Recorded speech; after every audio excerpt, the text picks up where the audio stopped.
Egaa gaafii qabaa gaafii gabaabaadha duraan dursuudhaan qabsaa'ota keenya waa'ee saba isaatiif jedhanii sagalee ol qabu. Egaa duraan dursuudhaan guyyaa har'aatiin kan nu ga'e Rabbiin galanna haa ga'u jechaati gaafii kiyya dursa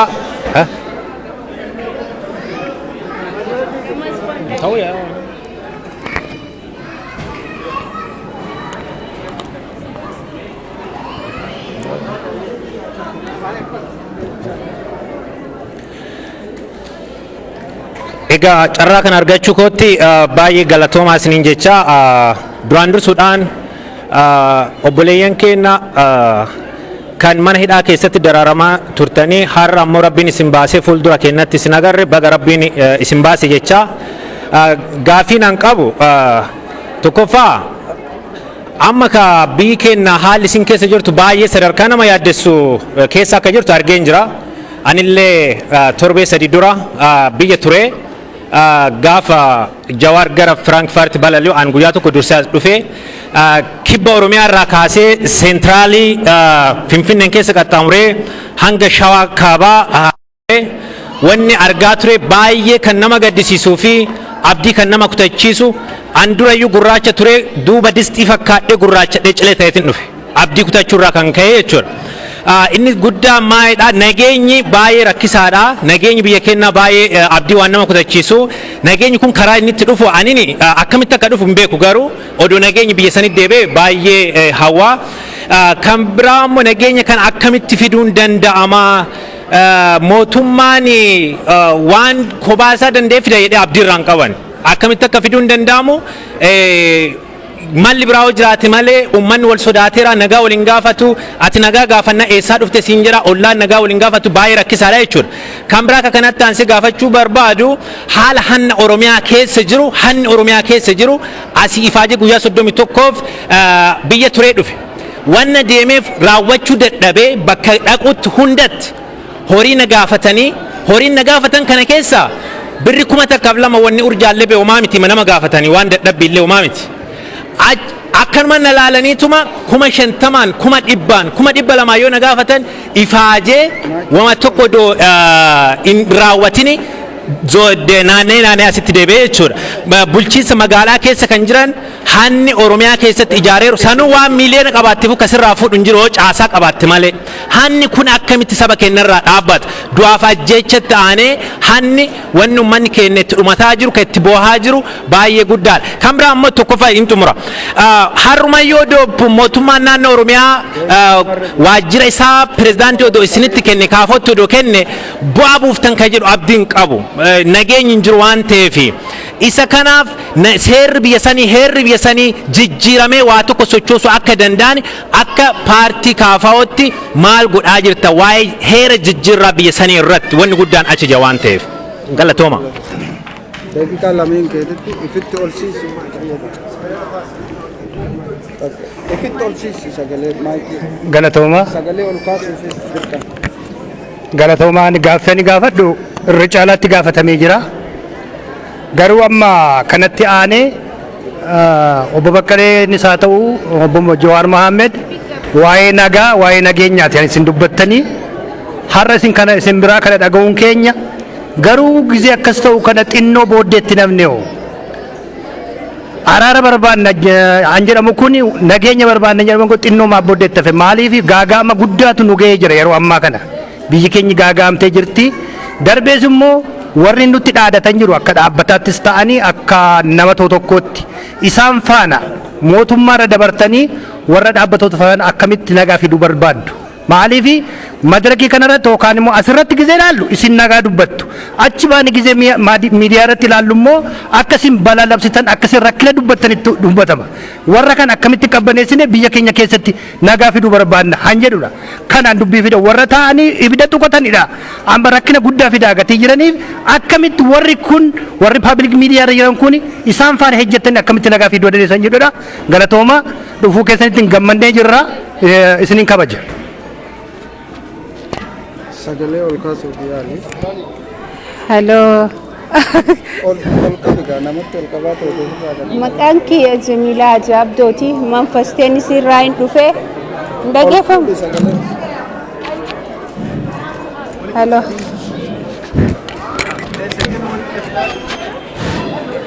Gaafii na jalaan balleessi. Assalaamu alaikum jeetiin kara gaafii kiyyaa dabra. Baga rabbi nagayaan isin baase baga walaa garree waa hedduu jedhame. Gaafiin tiyya akka obbo Baqqalaan amma emotional keessa nu naqee nu himetti.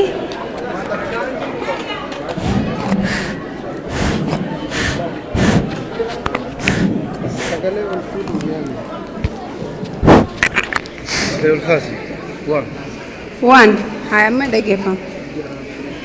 Irra deebi'ee assalaamu alaikum maqaan kiyya Jamilaa Jaabdooti. Manfasteen isirraa hin dhufe obbo Joharii fi obbo Baqqalaa baga rabbi nagayaan isin baase jecha kara gaafii kiyyaatiin dabra. Obbo Baqqalaan wanni inni nuu hime hedduu emotional waan nu godhe keessa hiyyeessii fi haati hiyyeessaa akkasii guddifattee hoguu mootummaan ilmaan isaanii irraa gattu kana isaan hin beekani waan isin nuu himtan kana haala keessa jirtu Oromiyaan isaan itti mul'atu. Nu duulaa jenneeni nutti akka duulanis kana namoonni beektanis harkaatuma jirtanii duula tokko gala faarsan jette Oromoon. Nu duulaa jennee nutti duulaan jenneeni dhumaatii hangan qabne keessa jirra.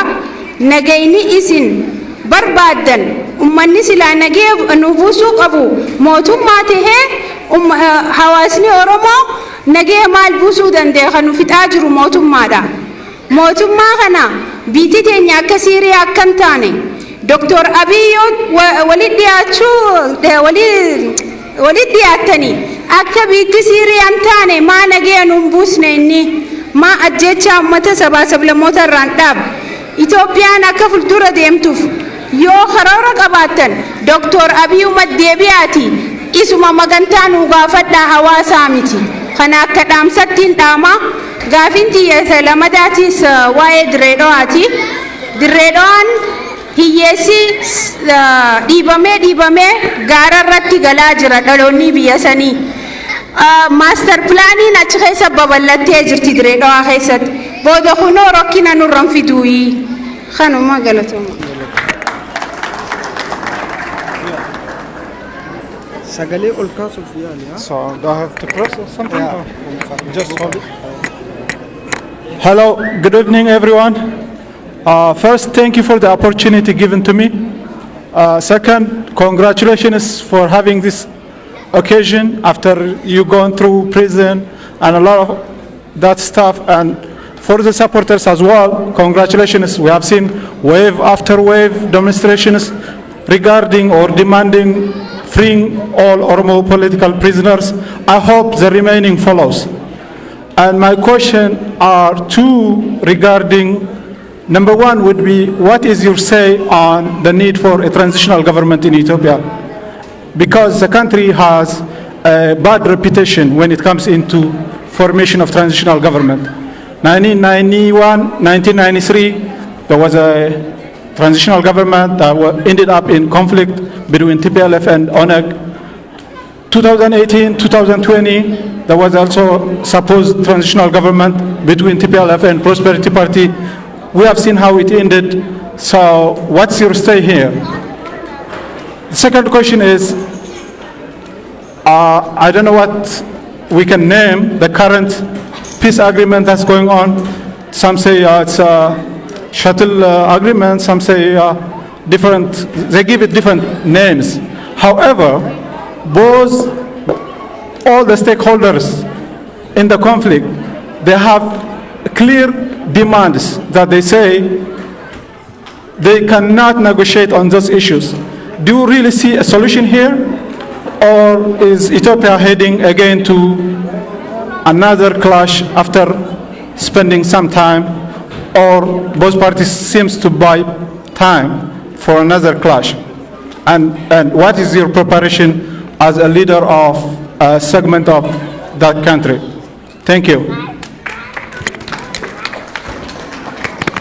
sagalee ol kaasuuf yaali. Okay. السلام عليكم ورحمة الله وبركاته. دوان بسيتين أسد رفتنيتين يادا كنا نرافرتو. Maikii ol siisuuf yaali. أوكي. إندقامو. أيه. غلطوما غافين سنيك أبو جواري في أبو بكاليلا. كافاون إثيوبيا ديمقراطيك فيدرال تاتيكي ستي. أورومون نغان دachifirratti filatameetii wanda jedheetiin jiraannaa jettani. Pilaan biin keessan hoo maalidha? Yoo ta'uu dhabaate mootummaan biyya sanii yennaa marayyuu abbaa irreeti. Abbaa irree kana akkamitti achi garagalchuu dandeettani? Abaa wajjin hoo underground waliin dalguudhaaf maal kaayoon keessan? Kabiraa ammoo Jawaarii fi gaafisii qaba. Yennaa marayyuu wagganoonni Amaaraa ka Tigraayitiif ka Oromoo waltaaniitiin wanda kana ufafoo adeemsisuu qabnaa jetta. Garuu jarri kunni yennaa marayyuu lafa Oromoo saamuu barbaadanii qabeenya Oromooti malee nama Oromoon fedhani. Ummata kana wajjin akkamitti hojjetan? Kanaafuu maaliif sabaaf sablammii wajjin ka akka Sidaamaa ka akka Somaalee warra rakkataa akka nu fakkaatu wajjin maaliif dalaguuf yaaliin godhamne? Ummata yennaa marayyuun nu ajjeesuu irratti hundi jenneetiin. Kanumaa galatoome. Kabiraa komiitii Naashvil irraa dhufne hedduudha. Oduu carraa nu kennitaniitiin footoo isin wajjin ganeetii galatooma.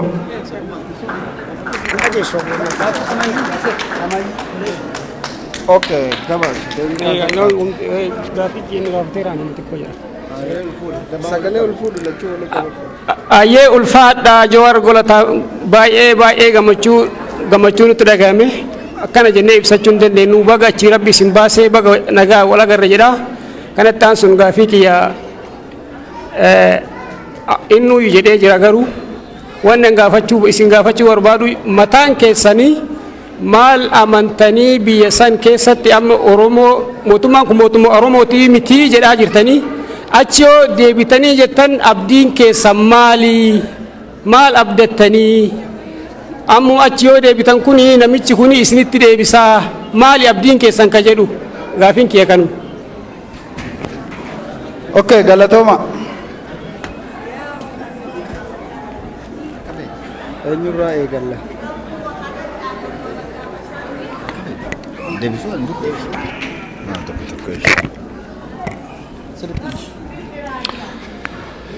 Nagaa malata.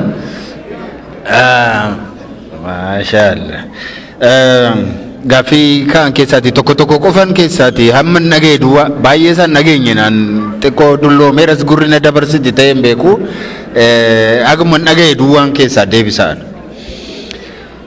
Waa'ee nagaa kaaftaniittu nagaan akkamittiin dhufaa obboleessi koo gara Salaalee irra deemee maalirra deemee sirriitti argee dhufeera waansa.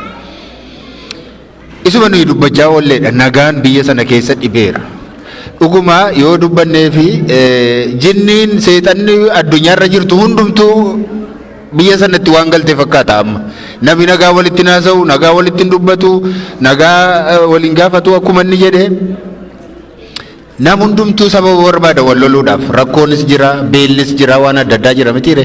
Namni beela'e wal lola kana beektu miti.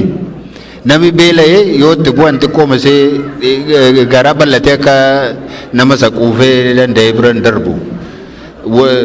Wal nama lolchisiisa jiruu dhumtiyyuu wal nama lolchisiisa rakkinni wal nama lolchisiisa wal nama jibbisiisa.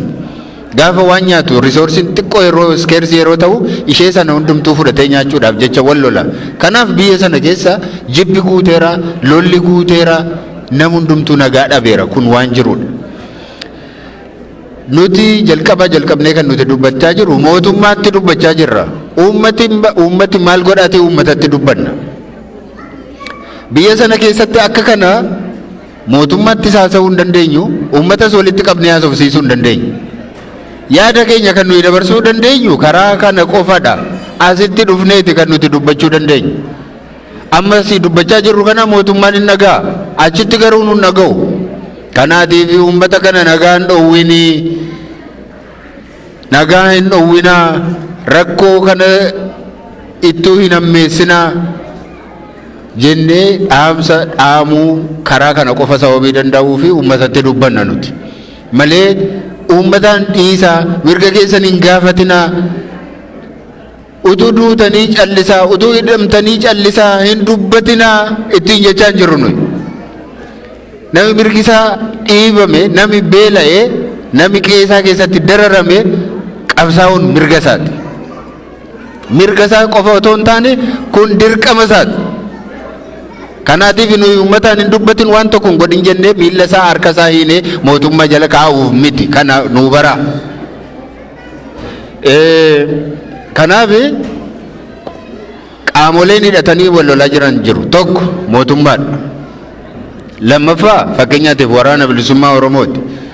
Waraana kan adda bilisummaa Beenishaangul Faas hin jira, qaamolee biroonis hin jiru.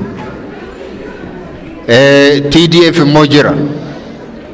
Isaan kanaatiin walitti dhukaasu, isin walitti dhukaasuun keessan uummata kana miidhaa jira, taa'aati walitti haasa'aadha kan nuti jennu. Nagaan hin bu'a kan jennus karaa kana qofaadha nuti kan nuyi yaadnu jechuudha. Kana hin fudhatu, hin dhiisuu, hin beennu. Garuu turanii hunduma fudhatu. Eega waan hedduun badee booda qabeenya hedduu eega balleessaniin booda lubbuu hedduu eega ajjeesaniin booda hunduma taa'u hunduma dubbatu kun dirqama. Utuu kanan ta'in dubbadhaa haasawaa uummata hin dararinaa nagaan karaa kana dhufaa jennee amanna nuyi.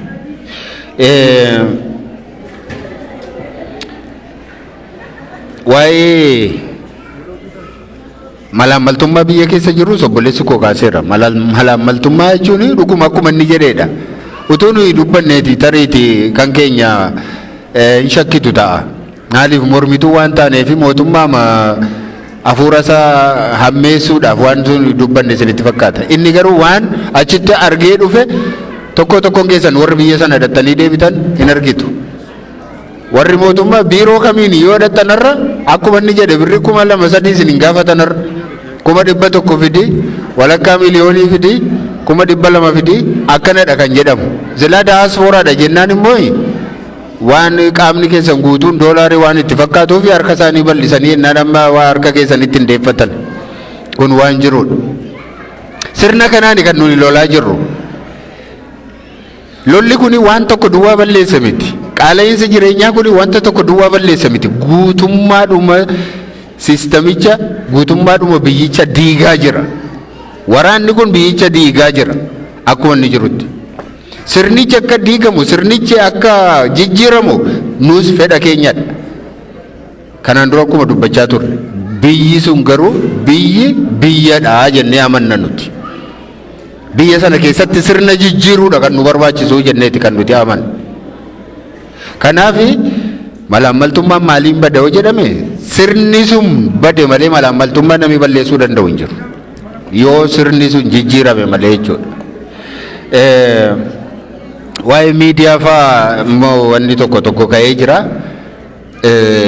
Namoonni qabsoon nuti gaggeessaa jirru tokko mootummaa wajjiniin lammata kan Oromoo irratti duulan jiru yeroo hundumaa ololaan propagaandaadhaan halkaniif guyyaa jibba saba kanaa irratti xiyyeeffatanii kan hojjetan jiru. Nuti fakkeenyaatiif amma mootummaa hin mormina mootummaa garuu nama mootummaa irra jiru hin arrabsinu. Amma muummicha ministeeraa nuyi akkuma muummee ministeeraatti ilaalla. Hin arrabsinu, hin salphifnu, maqaa isaas akkaataa hamaadhaan hin kaafnu. Maaliif mootummaadha? Sirna nuti kan nuti ilaallu. Nuyi nama abaaruudhaan, nama yakkuudhaan, nama jibbuudhaan wanti dhufu tokko jira jennee hin ilaallu.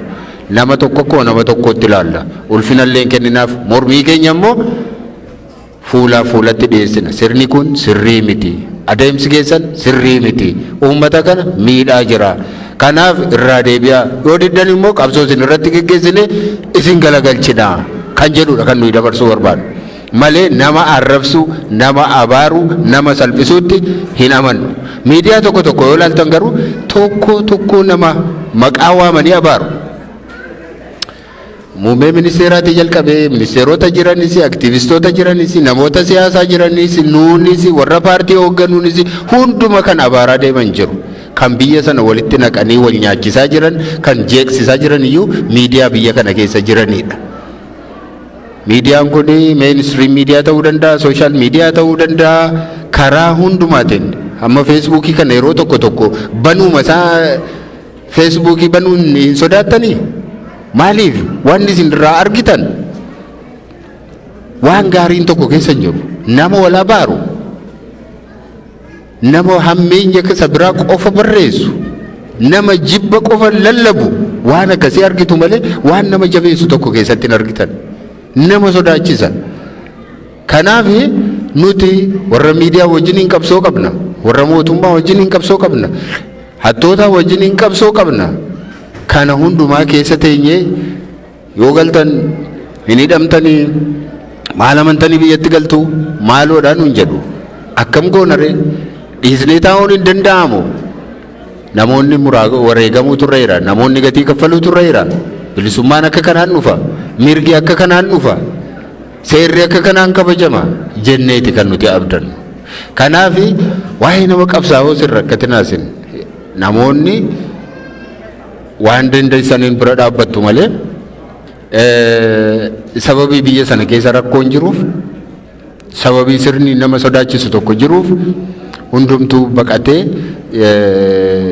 qabsoorraatii deebi'a jechuurra jabaadhu sinii wajjiniin jirra waan gootan hundumaa isin bira dhaabbannaa jechuutu nama jajjabeessuutu irra gaariidha nutti fakkaata.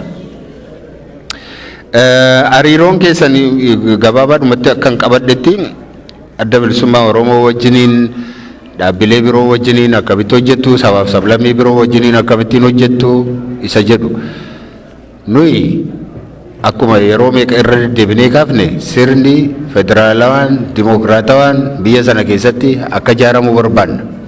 Sirni seenaan Guraagees, seenaan Oromoos, seenaan Amaaraas, seenaan Tigrees, seenaan saba biroos keessa jiru akka jiraatu barbaanna. Aadaan saba hundumaa keessatti akka calaqqisu barbaanna. Namni hundumtuu akka naannoo isaatiitti ofii isaatiin of bulchee biyya tokko immoo walqixxummaadhaan keessatti qooda fudhatee biyya guddoo tokko immoo ijaaree akka inni keessa jiraatu barbaanna. Walqixxummaa sabaaf sablammiiwwanii barbaanna. Kanaaf dhaabbilee bifa kanaan ijaaramanii hojjetan hundumaa wajjiniin hojjenna nuti. Kan mootummaa kanatti mormaa jirruuf iyyuu biyyattii sana biyya aadaa tokko, biyya afaan tokko, biyya nyaata tokko, biyya sirba tokko, biyya uffata tokko, biyya amantaa tokko fakkeessuudhaaf yaalamutu hin ta'u. Kun sirna siyaasaa qofa iyyuu hin taane sirnuma uumamaatiin iyyuu alaa jennee jala dhaabbachaa jirra. Akkuma jirru kanatti miidhagna amantii qabnuun yoo nagaadhaan wajjiniin jiraachuu yoo dandeenye bifa amma qabnuun kaan magaala, kaan diimaadha, kaan gurraacha, kaan dheeraa, kaan gabaabaadha. Garuu akkasitti yeroo ilaalamnu immoo miidhagna biyyas akkuma kanatti ijaarrannaa kan jedhu amantii qabnan. Kanaatiif dhaabbilee kanaa wajjiniin hojjetan kabiroo wajjiniin iyyuu hin hojjenna. Adda bilisummaa Oromoo wajjiniin immoo hariiroo addaa qabna. Maaliif saba tokko bakka buunee jirra, saba tokkoof dhaabbachaa jirra. Dhaabbilee Oromoo hunduma isaanii wajjiniin walitti bu'uu hin barbaannu. Kaayyoon keenya, galmi keenya, mirga saba keenya kabachiifachuudha. Sababii ta'eef dura dhaabbachuus hin barbaannu. Karaan jirus tokko qofadha jennee hin yaannu. Karaa keenya qofatu baasaa karaa biraan hin jiru jennees hin yaannu nuti. Kaleessa bakka tokkotti akkuma fakkeenya fudhadhe karaa bakka tokko galma kana ga'uudhaaf yoo kaatane karaa tokko qofa miti kan jiru. Karaa biraa cufaa yoo ta'e karaa biraa immoo naannoftanii dhuftu. Inni sunis cufaa yoo ta'e karaa biraa immoo naannoftanii dhuftu. As ga'uudha wanti barbaachisu. Isa tokkotti yeroo dheeraa fudhachuu danda'a, isa tokkotti yeroo gabaabaa fudhachuu danda'a. Garuu as ga'uudha kan nuti barbaadu. Nuti galmi keenya maa inni mirga saba keenyaa kabachiisuudha. Kanaatiif mirga saba biroos tuquu hin barbaannu, mirgi keenyas akka tuqamu hin barbaannu. Karaan jiru immoo tokkicha qofas jennee hin yaannu. Dhaabbilee Oromoo wajjin isa ta'u dhaabbilee biroo wajjiniin hariiroo gaarii qabna, hariiroo nagaa qabna. Dhaaba biraa irrattis hin duullu, duras hin dhaabbannu. Maa kana gootanis hin jennu, yoo dandeenye hin deeggarra. Yoo dadhabne immoo hojii keenya qofa irratti fuulleffanna. Waan nu ilaalu irratti wajjin hojjenna. Waan nu ilaalle irratti immoo garaagarummaa keenya akka qabanneen itti fufna. Kanaatiif akkuma isin kanaan dura quba qabdan dhaabbilee dhaaba adda bilisummaa Oromoo wajjiniin filannoo duras taanaan ammas hariiroo gaarii qabna. Wal dura dhaabbannee hin beennu. Waan saba keenyaatti kan nuyi haasofnu wal gargaarra wal tumsina. Kanaan ala gaaffilee biroon yoo jiraatan tariiti yoo Jawaaritti dabalees ni deebisuu danda'a. Gara kootiin garuu waan obboleessi koo Sula jedhe baay'een naan hubatamne naafi Jawaariif yoo hubatameera ta'e Ingiliffas baay'een danda'uun waan ta'eef inni isinii deebisa.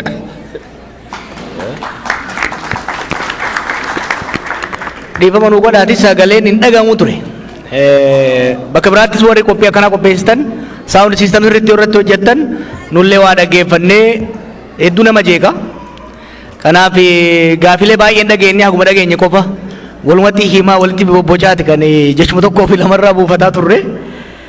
Ka obboleessi kee kabe Oromiyaa keessa deeme namni biyya san keessa deeme waan nuti waan nuuf hin galaaf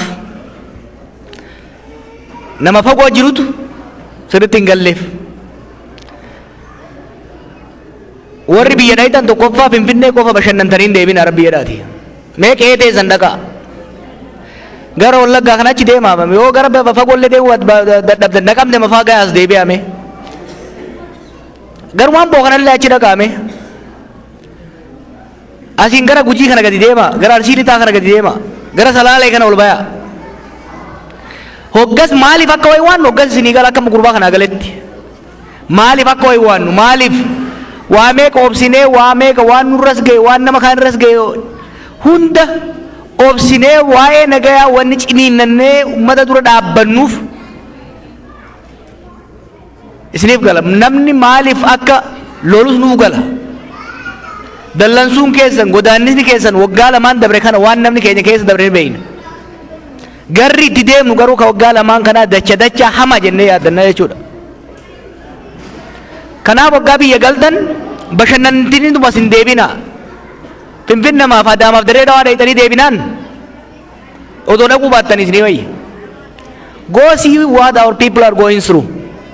Never seenaa kana biyya sanii keessatti seenaa biyya sanii keessatti akka ammaa kana dhabiinsi nageenyaa takka uumamee hin beeku.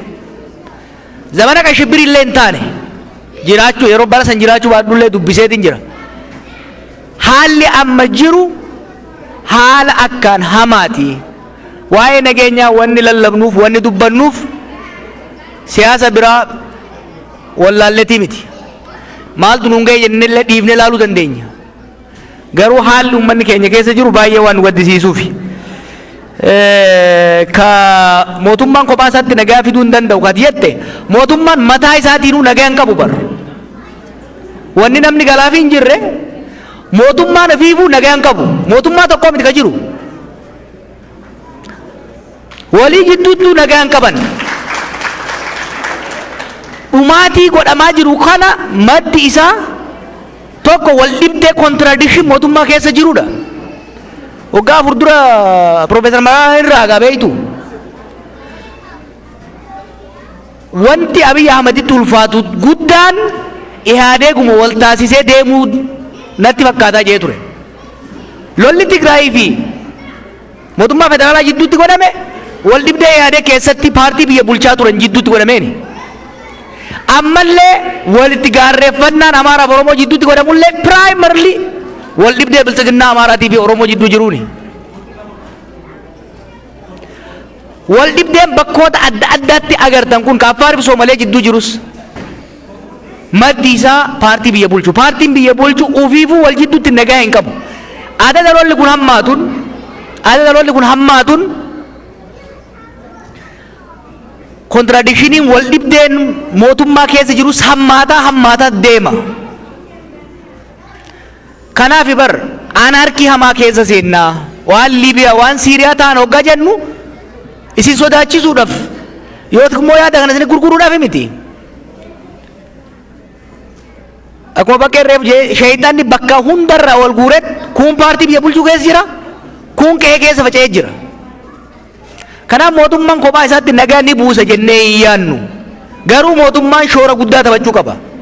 Mootummaan biyyaafis dhiisi mataa ofiitiif akka mootummaatti paartii biyya bulchu akka paartii biyya bulchutti dhodho'iinsa hamaa keessa seenaa waan jiruuf biyyas ofis ummatas baraarsuu yoo barbaadu taate karaan lolaa kun mutualii kasaaraa malee namni irraa fayyadamu akka hin jirre amanee fudhatuu danda'uu qaba jennee wanni dubbannuuf kanarraa jechuu. Kanaaf nullee gahee qabna jennee amanna. Fakkeenyaan paartii lola keessa jiruu miti. We are not warring parties. Lola gaafa Tigraay wajjin eegaluu deemanis hin mormine. Ammallee lola dhiisaa jenna. Shoora qabna jennee yaadna. Shoorri keenya dhageettii qabnuun caasaa qabnuun qaamota hunda irratti dhiibbaa goonee gara nagaatti akka dhufanii deeman gochuu qabna. Kanaaf mootummaan mataa isaatiitti hin danda'u. Garuu tarkaanfii guddaa mootummaan fudhachuu danda'a. Mootummaan gama nagaatti yoo qaruu taate gamaa gamanaa guuza baanee biyya nagaa deebisuu dandeenya jennee abdanna. Kahannaati kaafte Ethiopian state is now a consumer state, developmental state miti. At least dabana mallassan waa developing gooti dinagdeen guddifti haga feetellee yoo kanyaatu taate. Amma dinagdeen guddataan jiru. Dinagdeen lolatti hin baha. Dinagdeen alaa gargaarsi dhufu hin jiru. Daldalli biyya keessaa lafa nyaachuutti deemu. Lammaffaa qaalomminni jireenyaa amma bar irra laaluun ulfaata. Hojjetaa mootummaa gubboo isin gaafatu kana irra laaluun ulfaata. Mindaan isaa 2,000 kiraan 4,000 akkamii haa jiraatu? Akkamii haa jiraatu? Poolisa kanarratti amma mallaqa hoggaa isin gaafatu angarana nyaatan maaliifi mindaan isaa 2,400 kiraa kifilii takkii sanuun argachuu hin danda'u. Lolli kun eegallaa itti fufnaan dinagdeen kufaa deema. Dinagdeen kufaa deemnaan korrapshiniin hammaataa deema. Korrapshiniin hammaataa deemnaan mura kooma. Oromiyaa keessa waan jiru tokko isinitti himamma. Maal ta'a isiniif fakkaate? Bajanni security fi bajanni developmentii jira. Bakka rakkoon nageenyaa jirutti bakka sochiin waraanaa jirutti bajata dinagdeetirraa bajata misoomaatirraa murtee nageenyaaf oolchuu dandeessa. Bajanni misoomaa baasii galii risiitiidhaan goota. Biyya misoomaa fakkeenya karaa tolchuudhaaf mana barnootaa ijaarsisuudhaaf waan adda addaatiif nagaheedhaan goota. Rakkoo nageenyaa bakka jirutti immoo malleen securityidhaaf bahu dho'isaan basaasaafis maaliifis waan kennamuuf nagaheen hin gaafatamu. Mootummaan bajata security dabalaa yeroo deemutti kanuma misoomatirraa fudhaa jedhaan ummataan warra bulchitoota aanaa kanaan itti gaafatamtoota nageenyaatiin itti gaafatamummaa security kanaan. Kanaaf maal godhu eegalan beektaa bulchitoonni aanaa naannoo ofiititti waraana ofii uumuu eegalan. Nu birallee shiftaan hin jira, nu birallee shaneen hin jira, nu birallee kakana jeequ hin jira jaanii uummatu eegalan. Ijoollee mannaaraa guuraniit hidhachiisanii bosona galchu. Bajata misoomaa achi gorsaniit irraa qoncoraniit gaaf kan ijoollee ofii bosonatti ergansaa qabanii galchu. Rakkoon security kun hammaataa hoggaa deeme, rakkoon lolaa kun hammaataa hoggaa deeme, breakdown argaa jirra, anarchy argaa jirra bar. The state is so weak, control gochuu dadhabaa deemaa jirti jechuudha.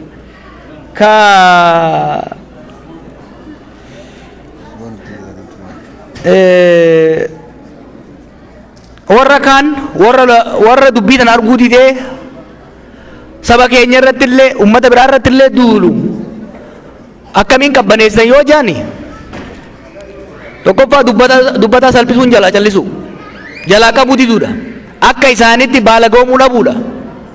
Kaayyoo saba guddaa qabna, kaayyoo ummata guddaa qabna, dhugaa qabna. Sirna irratti malee saba biraa irratti hin qabsoofnu. Baalageen tokko ka'ee saba keenya arrabseef nummoo saba inni keessaa ba'ee sana arrabsuu, xiqqeessuu, lola irratti labsuu hin barbaachisu tokko kana. Lammaffaa suduudhaan sabuma isaanitti illee saba biraatti illee haasayaa jirra. Rakkoon ibiddi kuni nu hunda balleessa, wal balleessuuf deemna. Saboonni hundumtuu baalagee isaanii hidhachuu qaban biyya sanitti. Sabni hunduu baalagee isaa hidhachuu baannaan rakkoodha. Warra jibba afarsu warra ummata walitti kakaasu saboonni of keessaa qabu isinillee Oromolleen of keessaa qabu qaba. Baalageen tokko Oromoo fakkaate afaan keenya dubbatee saba biraa irratti jibba lola duula hoggaa kalabsu taate bakka nun buutu jechuun danda'uu qabdan. Tun tapha miti jarana. Namni biyya san dhaqeen argadhoof ka'ee jira biyyi sun. Kanaaf hamma danda'ametti bira dhaabatanii dhoorguu barbaachisa. I did not hear the question very well, but I think you asked me about the failed transitions as well as about negotiations. We end up in this mess because the transitions have been hijacked. In 1974, it was hijacked by the military. In 1991, it was hijacked by the TPLF. Now it has been hijacked by the Bilsigna group. We are in this mess because the transition has been hijacked by individuals and groups who are so short-sighted.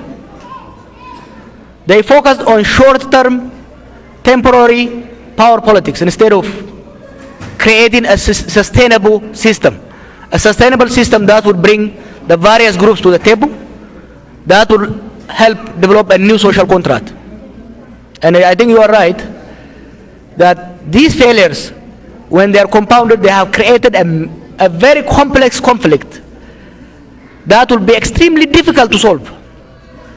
Even if we stop the civil wars today, it will take us a decade or more to find acceptable political solution. One. Second, just in the last 2-3 years, the civil war has put the country's economy probably 20-30 years back. It's going to cost us billions of dollars. Billions of dollars in the form of aid, in the form of loan, to bring back the economy to where it was 2-3 years ago.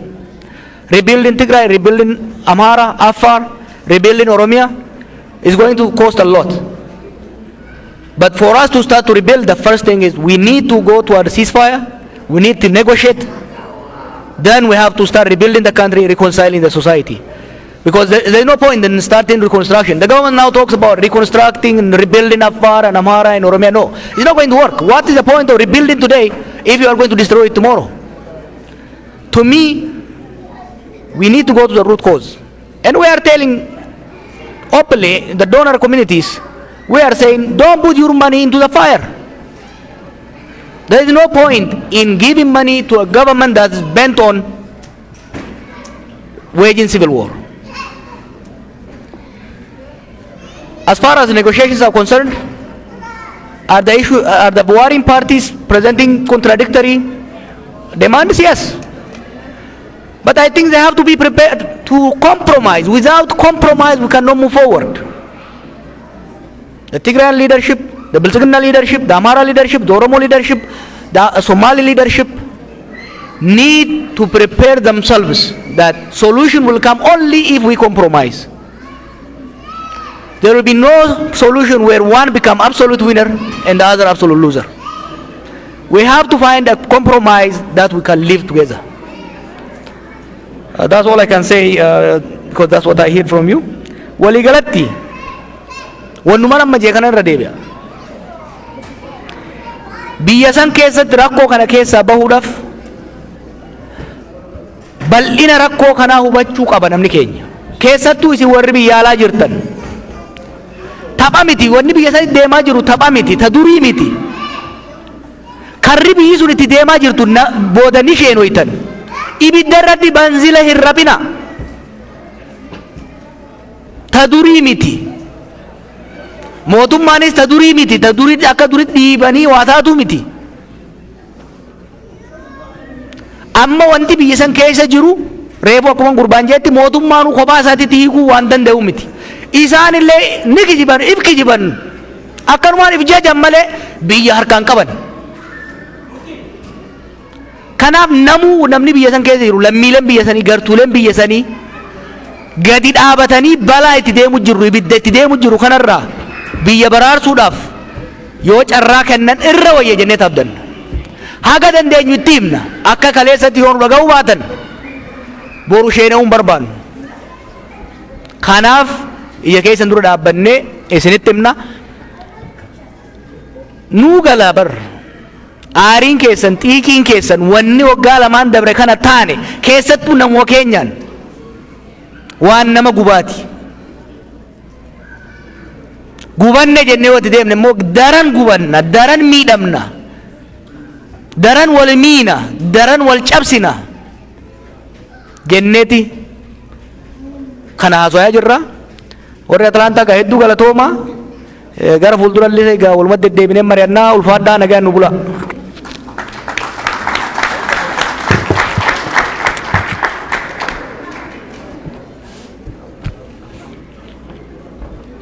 Let's go.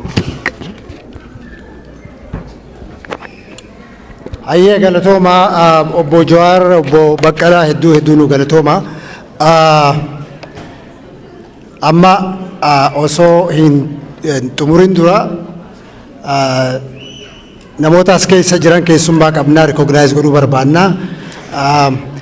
ልብ ያለው ልብ ይበል jechuun eenyu dhagaye ልብ ያለው ልብ ይበል dhageessanii keessummaa tokkotu jira ሳዲቅ እንኳን መጣህ እናመሰግናለን